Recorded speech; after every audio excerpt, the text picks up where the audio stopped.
You know, whenever I'm speaking, or I guess every speaker always hopes that you come up with one little nugget, but it's hard to follow, put your balls on the table, I gotta say, as the nugget you're gonna walk away with. So this is a good topic, favorite topic of mine, marketplace, or really leveraging strategic partnerships. In this case, we're gonna talk about marketplace differentiation and how, in my experience, I've built marketplaces and built companies using these strategic partnerships. So from my background, I've built a few companies in marketplace. Rollick, my current company, has a marketplace, as well as software for manufacturers and software for dealers. This is in the power sports, RV, and marine categories. Prior to that, my experience has primarily been in automotive.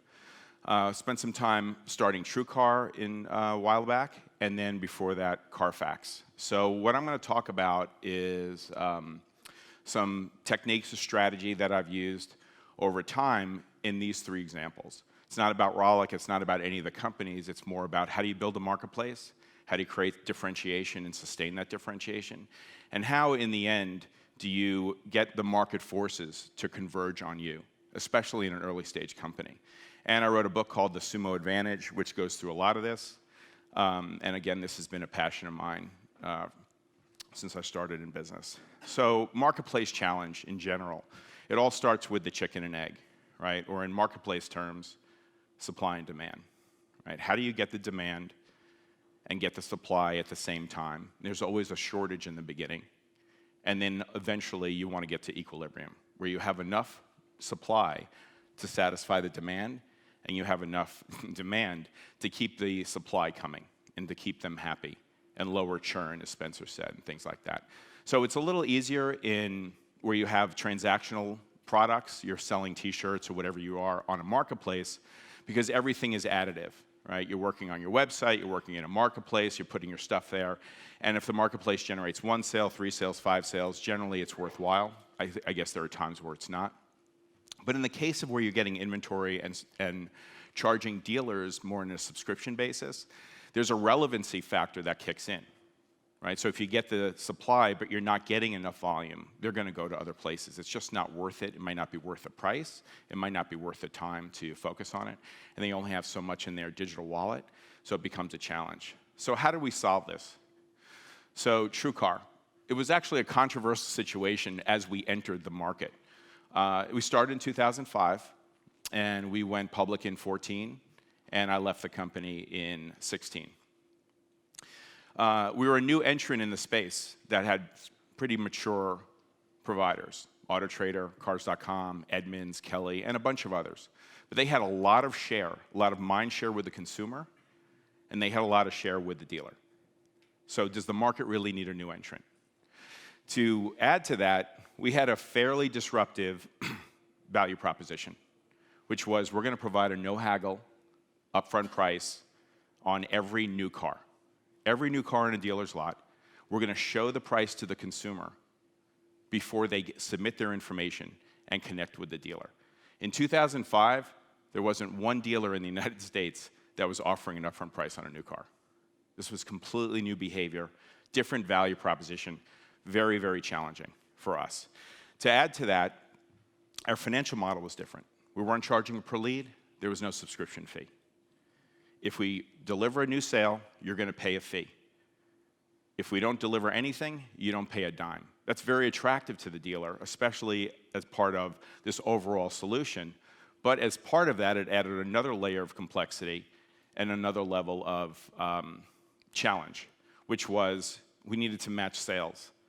So to match sales, we had to extract the dealer's sales data from their DMS every night and then match those sales. Right, so this is super challenging. No one is doing this upfront pricing.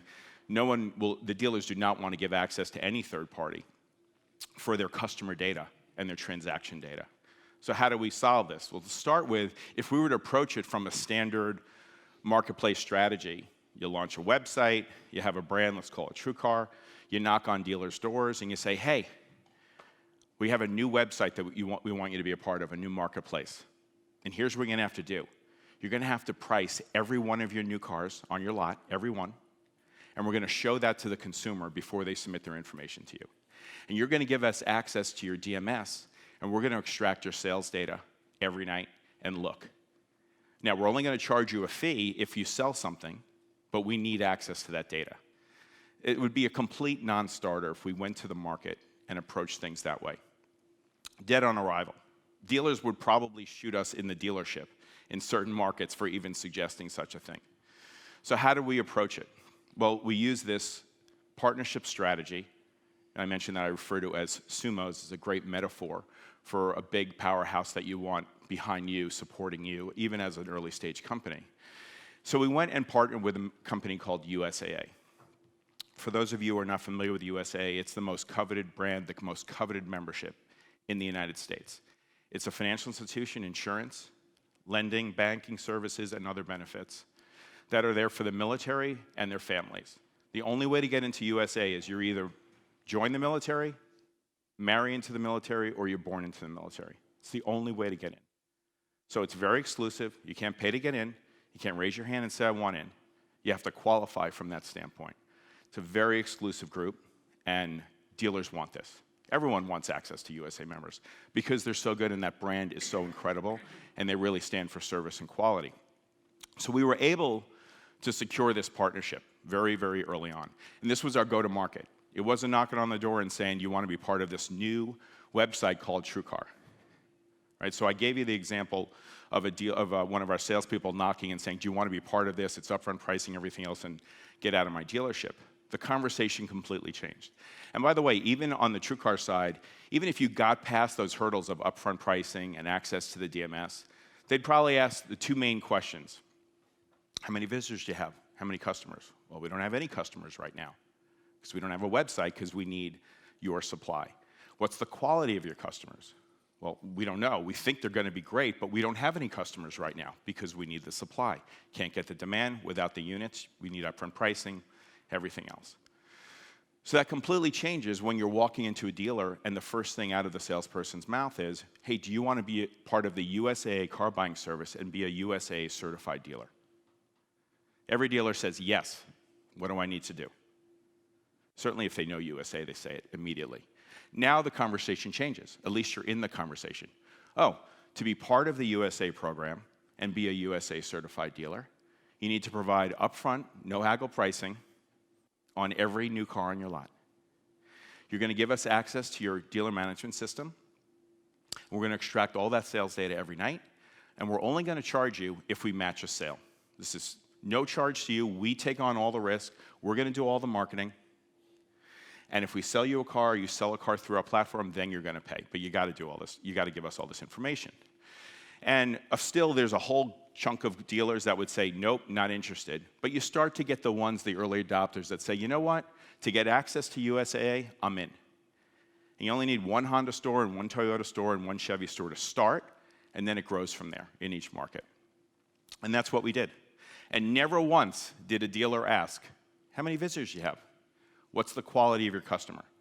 So TrueCar, which was originally called ZAG in the beginning, complete white label program, had the credibility now. Early stage, we didn't have a website up, and we had the credibility of USAA.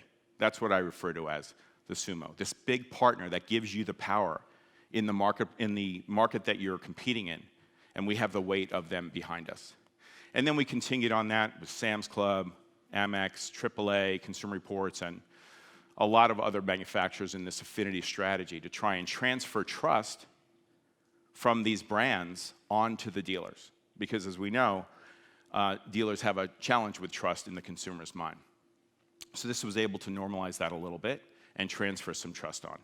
Quality was very high. We had the highest quality in the industry at the time.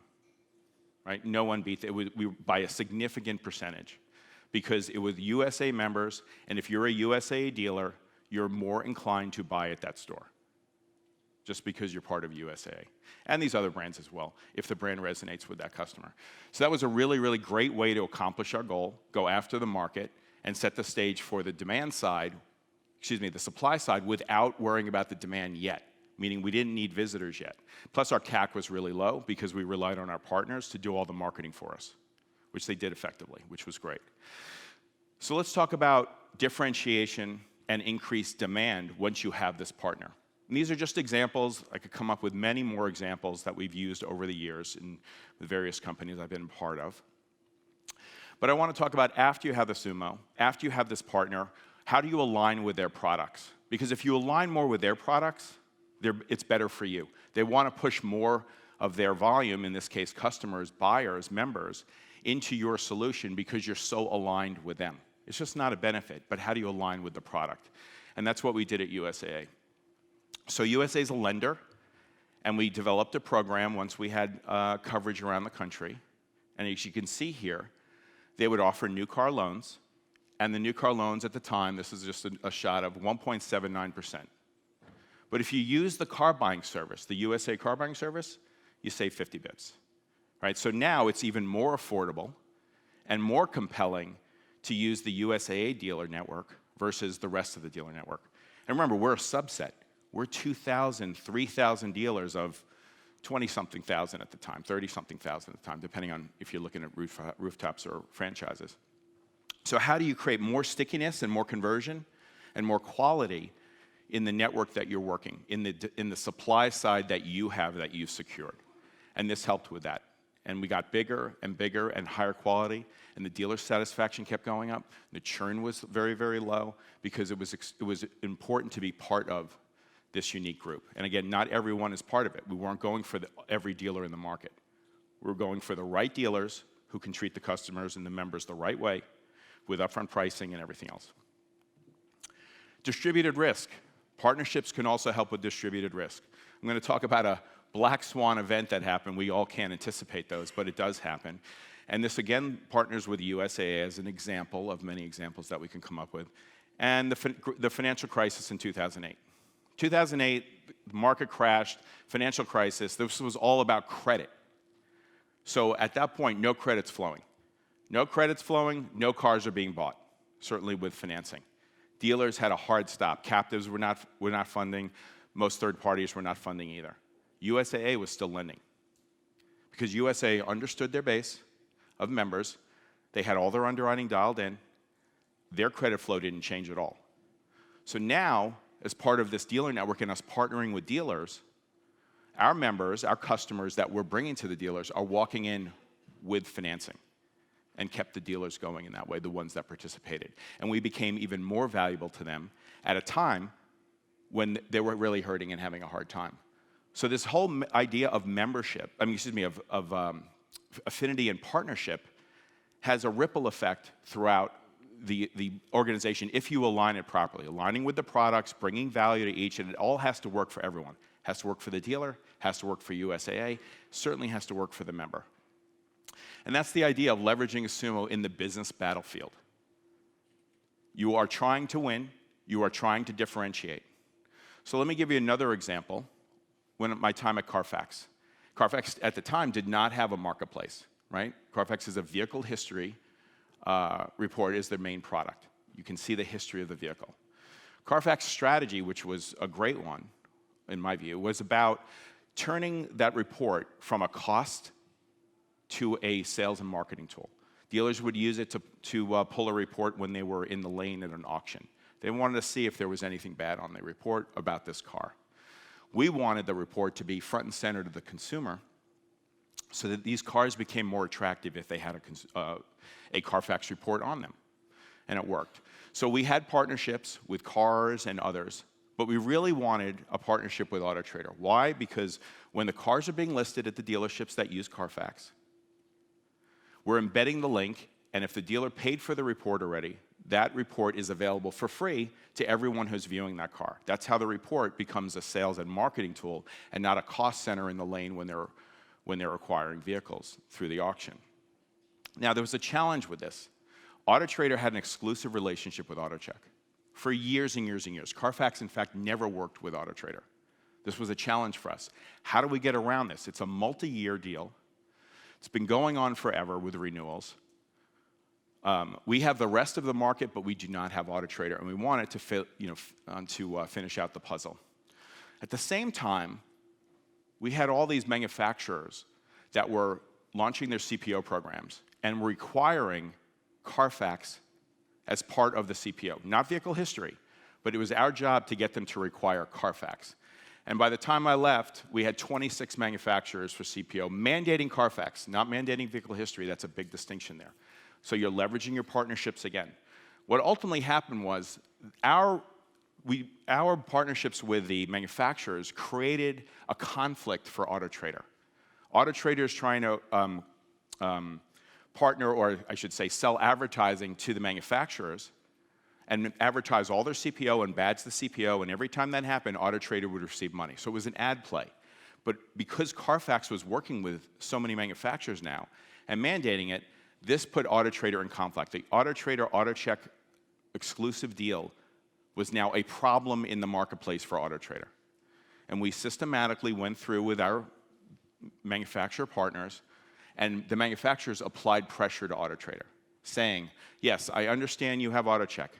All of my dealers pay for Carfax. I mandate Carfax. I do not want AutoCheck on our listings, and I want Carfax on the listings. That applied so much pressure that it pierced the exclusivity veil, and we were able to list our Carfax reports on every CPO vehicle with every one of our manufacturers. And at that point, we knew AutoTrader was in a difficult situation, and it was much better for them to work with us. We ultimately got them. So that's an example of there is a marketplace. Carfax is not a marketplace, but again, we're leveraging partnerships, changing the competitive landscape, having the market converge on us in order ultimately to achieve our goals. And that's what happened there. And eventually, Carfax went all over AutoTrader. AutoCheck wasn't there. And it was better for everyone because we had so many dealers and the CPO and everything else. So frankly, it was better for AutoTrader as well. It was just a legacy deal that they couldn't get out of until they had this super compelling reason to do so.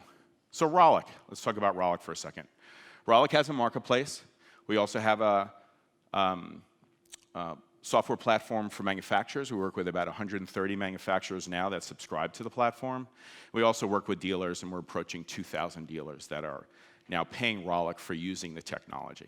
But we do have this marketplace, same strategy as we started TrueCar with Sam's Club and AAA and employee programs, and that's how we launched and created this supply-demand, solved the supply and demand issue. Here's another example where we go back to the playbook, and we finally got our partnership with USAA. This was announced last week. It's a very, very big deal. For those who were early in TrueCar, in the auto space, they understand that you all understand the power that USAA can bring, because it was the success of TrueCar. TrueCar would not exist today without that program. We would not be able to get off the ground. Anyway, in this space, in RV in particular, RV and marine, there are no consumer-based incentives. It's not like on TV when you see a commercial for a Ram truck and it says get up to $3,500 off right now in the consumer. They only deal with dealer cash. They don't understand the idea of if you provide the incentive to the consumer, you're increasing the top of the funnel. You're increasing awareness. It's bringing more consumers in with a consumer pull strategy versus if you're just giving cash to the dealer, you're using a push strategy. Which product does the dealer want to push? And in the case of RVs, unlike auto, they carry 6, 7, 8, 10 different brands. It's not like you go in a Honda store and there's just Honda. So all these different brands that are there.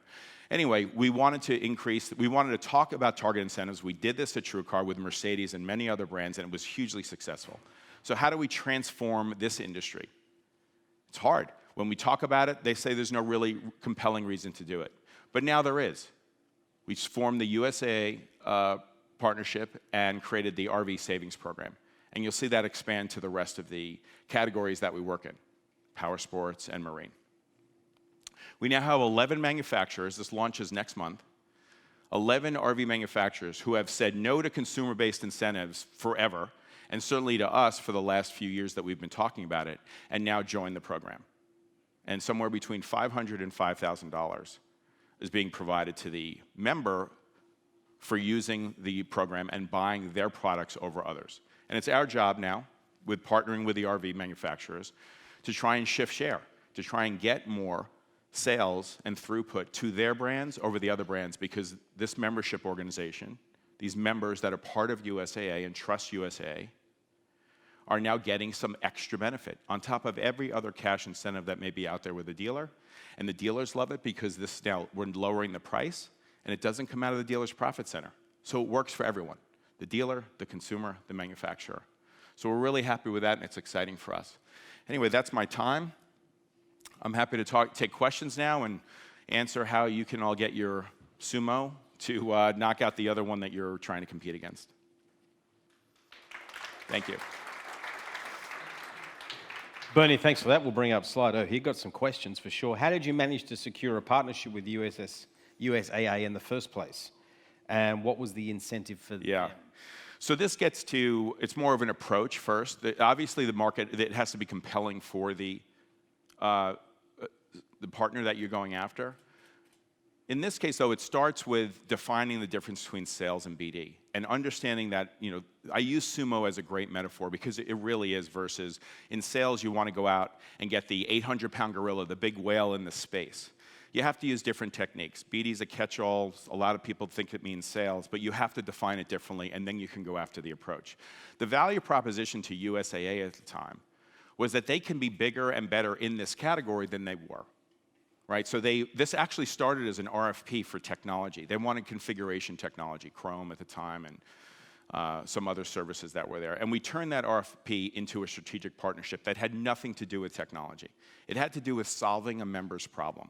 And USAA, the number one thing they'll always say, because they're an amazing organization, is how do you solve the member's problem? How is this better for the member?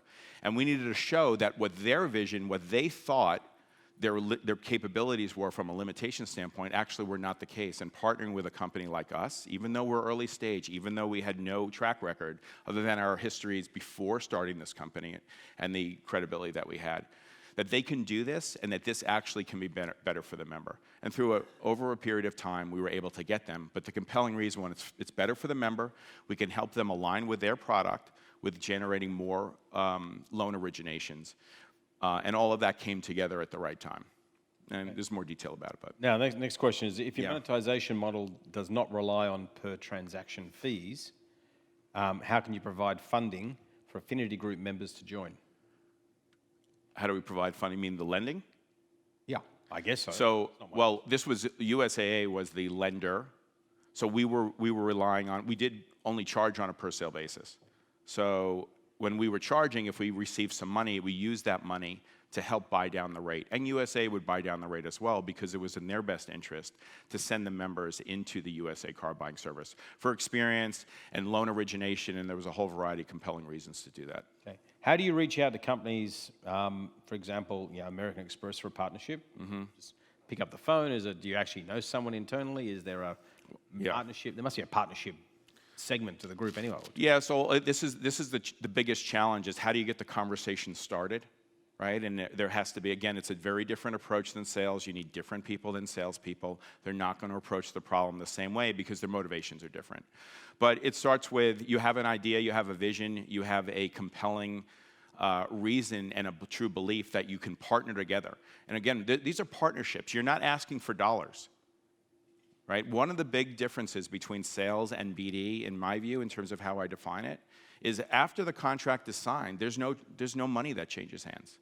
Nothing material to the overall opportunity. So there is no transaction. There's just governing with an agreement to figure out how to then launch. All the work happens after that.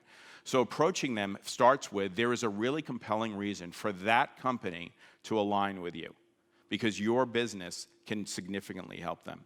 And if it's not aligned right, then it's not going to work. So you have to pick your targets right, and then you have to identify who is right in the organization, and then go through the organization. These are 1 year sales cycles, if you call it a sales, 1 year pitch cycles to get this done. But it has to be a compelling reason for them to take the risk and work with you. And many say no, and you keep working on them, and you get them in. It took 5 years to get Consumer Reports. All right, talking to them over and over again. Okay. Last question. Yeah. More futuristic in its thought pattern, because we've talked a lot about AI, et cetera, around this. How does that apply to your business? How do you start to think about applying this technology? Is it about better matching? About better data being provided? What is the You're saying in Rollick, how does AI fit in? Yeah. So we're going through a bunch of proof of concepts right now, and we sit on a lot of data. Again, we work with manufacturers, a lot of them. So we're routing their leads and we're helping them nurture. Same thing with dealers, and of course we have our marketplace. So when you're looking at a lot of behavioral data, we're tagging that data and we're adding that and appending that to the lead as an example. The problem is it's sort of like log-driven, event-driven. This happened, this happened, this happened, that happened. And so one of the things we're doing is we're using AI to convert that into sort of like a synopsis of this consumer, where they're at. Are they, and what are they looking at, and what are they looking for in different categories or different brands of things? And then ultimately, then the dealer can respond, or the manufacturer can respond with an appropriate personalized nurture campaign based on the summary of the behavior that we're doing. So that's one example. We're doing efficiencies on tech and everything else, but in terms of usage of the platform and helping the end user, that's one way we're doing it, yeah. Bernie, thanks very much. Hey, thank you very Love what much, you're doing. appreciate it. Excellent. There you go. Thanks for sharing thoughts around getting a sumo on your side.